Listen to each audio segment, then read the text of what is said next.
पूर्णा शहरातील बुद्धविहार येथे अखिल भारतीय भिक्खू संघाचे कार्याध्यक्ष भदंत डॉक्टर उपगुप्त म्हातेरो यांच्या मार्गदर्शनाखाली तर भंते पय्यावंश यांच्या प्रमुख उपस्थितीत दरवर्षीप्रमाणे याही वर्षी ज्येष्ठ पौर्णिमेचे आयोजन करण्यात आले होते। या कार्यक्रमाच्या अध्यक्षस्थानी ॲडव्होकेट हर्षवर्धन गायकवाड हे होते, तर यावेळी धम्मदेशना व 10वी व 12वीच्या गुणवंत विद्यार्थ्यांचा मान्यवरांच्या हस्ते सत्कार करण्यात आला। याप्रसंगी श्रीलंका येथील माजी खासदार माजी मंत्री भदंत अतुल्यरत्न महाथेरो यांनी सर्वांना मार्गदर्शन केले।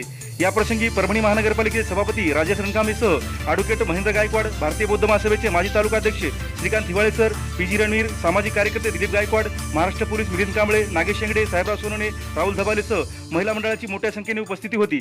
या कार्यक्रमानंतर सर्वांना खीरदान करण्यात आले।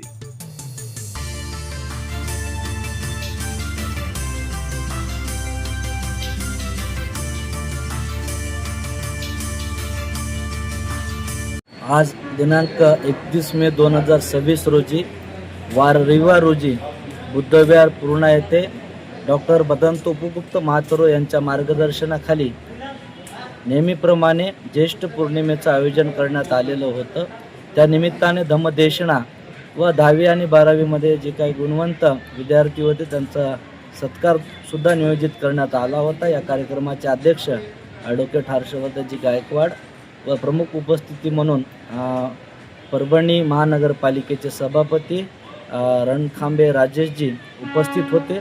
सर्वच गावातील श्रद्धासंपन्न उपासक उपासिका मोठ्या संख्येने उपस्थित होते आणि कार्यक्रमास विशेष करून श्रीलंका येथील माजी खासदार माजी मंत्री पूजनीय भदंत अतुल्यरत्न महाथेरो सुद्धा उपस्थित होते। त्यांनी देखील समस्त उपस्थित उपासक उपासिकांना चांगल्या पद्धतीनं मार्गदर्शन केलेलं आहे। आजची विशेष पौर्णिमा म्हणजे ब्रह्मदेशाचे तपस्सू आणि भल्लिक नावाचे व्यापारी होते। ते बुद्धगया दिशेनं व्यापाराच्या दृष्टीनं जात होते, परंतु बुद्धांची त्यांना भेट झाली आणि बुद्धांचं त्यांना धम्मदेशना ऐकायला भेटली आणि त्याच्यामध्ये ते प्रभावित होऊन बुद्ध धम्माचे सगळ्यात पहिले उपासक म्हणून त्यांची आज ही पौर्णिमा त्यांच्या नावाने जगभरामध्ये बौद्ध साहित्यामध्ये मोठ्या प्रमाणात ही प्रसिद्ध आहे। म्हणून निश्चित हा आदर्शवादी पौर्णिमा होती। एवढेच नव्हे तर महामहेंद्र यांनी सुद्धा सम्राट अशोकाच्या सुपुत्रांनी भारतातून बुद्धगया येथून बोधिवृक्षाची फांदी नेऊन अनुराधापूर येथे नेऊन लावली होती। तर ती एक सुद्धा विशिष्ट दृष्टीनं या पौर्णिमेकडे बघितल्या जातं।